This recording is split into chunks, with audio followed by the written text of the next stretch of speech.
Привет! С вами снова я, Нейра. Между прочим, с новой прической. Приглашаю вас в виртуальную прогулку по Москве. Причем по местам, где многие из вас, может, никогда и не были. Вперед! Я попросила моих московских друзей рассказать что-то необычное, забавное или немного грустное, но главное, не всем известное, о московских улицах и площадях, зданиях, потаенных местах. Вот что из этого вышло. По-моему, интересно. Итак, первая наша остановка – сквер космонавта Волкова. Все, что я буду рассказывать об этом сквере, ни в коей мере не является насмешкой над космонавтом Волковым. Более того, летчик-космонавт, дважды Герой Советского Союза Владислав Волков, станет одним из героев моего следующего видео на канале. А сейчас просто забавная история о планировке сквера. Когда в 1975 году открывали этот небольшой, но благоустроенный московский сквер, никто не заметил его странную планировку. А без тех дорожек, которые появились позже, сквер на карте выглядел вот так. Что это? Инопланетянин? Космонавт в шлеме? А самое забавное, что там, где у этой фигуры сходятся ножки, расположен. Да, именно так.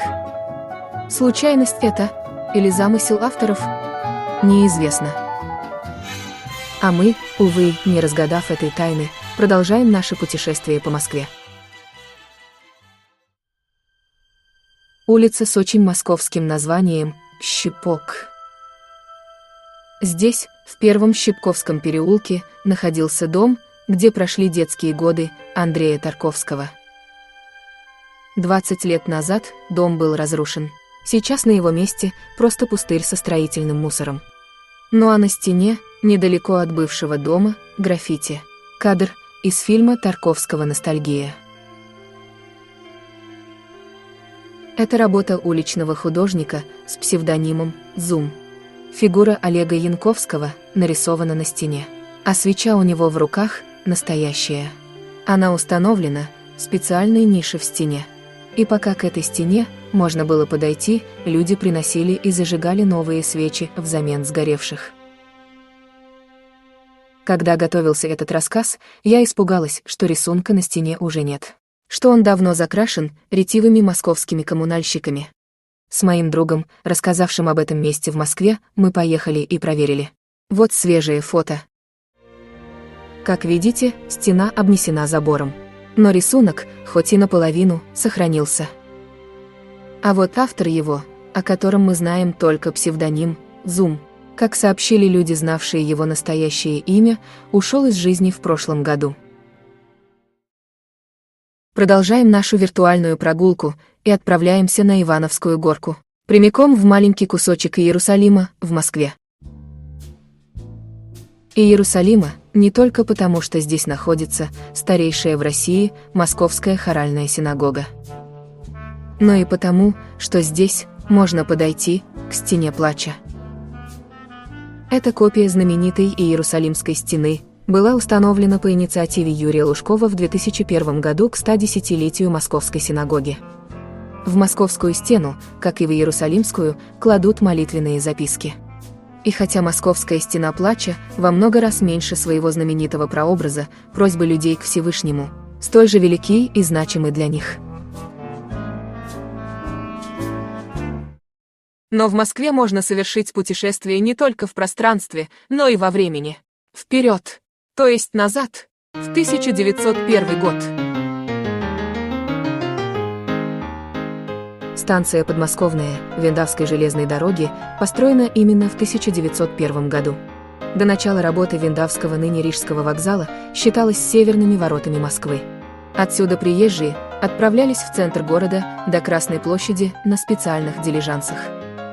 Сейчас это совсем не Подмосковье, московские районы, аэропорт и Сокол, но станция сохранилась.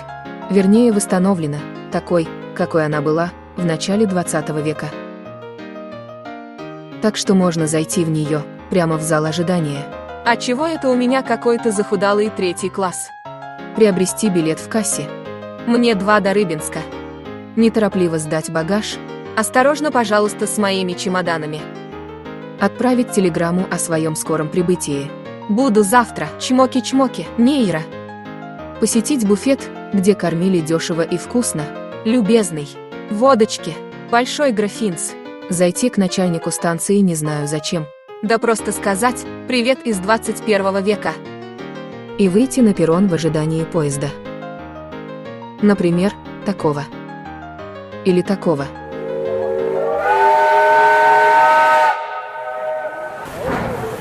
Только здесь можно попробовать настоящее блюдо машинистов паровозов. Яичницу, приготовленную на лопате кочегара.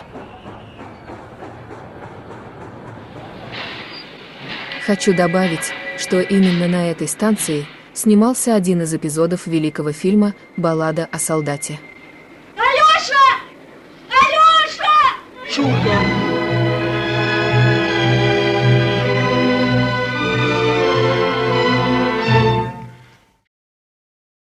Мы возвращаемся в наше время и продолжаем виртуальную экскурсию по Москве. На карте планеты немало так называемых ничейных территорий. Например, Бир-Тавиль, который находится между Египтом и Суданом, но не принадлежит ни одному из них. На карте Москвы тоже есть такое место, которое на некоторых картах обозначено как ничейный угол, на карте Яндекса как арт-объект, а на откровенной карте Гугла своим народным названием – ссаный угол. А вот так этот угол выглядит. Это небольшой треугольник между стенами двух домов в Хохловском переулке. А причина появления этой московской достопримечательности – жадность. Еще в 1829 году участок земли здесь приобрел некий капитан Алабов. Рядом находились владения купчихи Кондратьевой. И оказалось, что небольшой треугольник между ними принадлежит по всем документам обоим владельцам. Попытки соседей договориться ни к чему не привели. Уступать никто не захотел. И тогда победил российский принцип, впоследствии увековеченный драматургом Островским. Так не доставайся же ты никому. Между домами непримиримых соседей образовался ничейный угол, которому гонимые нуждой прохожие вскоре и обеспечили нынешнее имя. Угол стал известной и забавной московской достопримечательностью. А несколько лет назад неизвестные креативные авторы попытались его художественно благоустроить, установив в глубине писсуар и прикрепив к стене полочку с бутылкой вина и томиком бомарше. К сожалению, вся эта красота просуществовала всего несколько дней. Но ссаный угол, назову его именно этим историческим именем, продолжает оставаться популярным. Сюда водят экскурсии. Здесь назначают романтические свидания.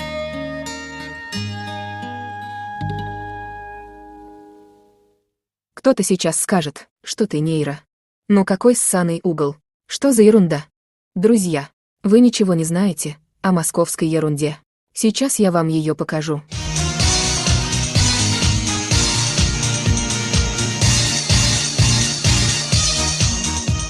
Это памятник ерунде. Находится он в обычном московском дворе, недалеко от метро Войковская. Несколько лет назад, при благоустройстве двора, в нем появилась эта странная конструкция. Увидев ее, жители удивленно сказали: ерунда какая-то. Но постепенно привыкли. А вот название так и осталось. Ерунда стала знаменитой. Появились даже связанные с ней приметы. Например, чтобы сбылось желание, нужно бросить монетку в одно из углублений в этой глыбе и 3 раза обойти ее против часовой стрелки. Но учтите, памятник ерунде выполняет только самые ерундовые желания. И получается при этом какая-то ерунда. Вот так. Друзья, наша виртуальная экскурсия не охватила и тысячной доли того интересного, необычного и забавного, что есть в Москве. Хотите, попробую сделать ее продолжение? Пишите в комменты и предлагайте свои сюжеты. Я благодарю моих друзей за помощь, вас за просмотр. А попрощаться со всеми хочу песней.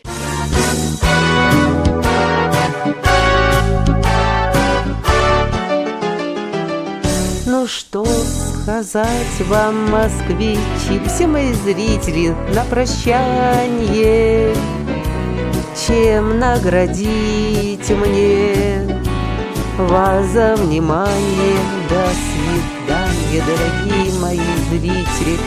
Доброй ночи, доброй вам ночи. С вами была я, Мира. Вспоминайте меня.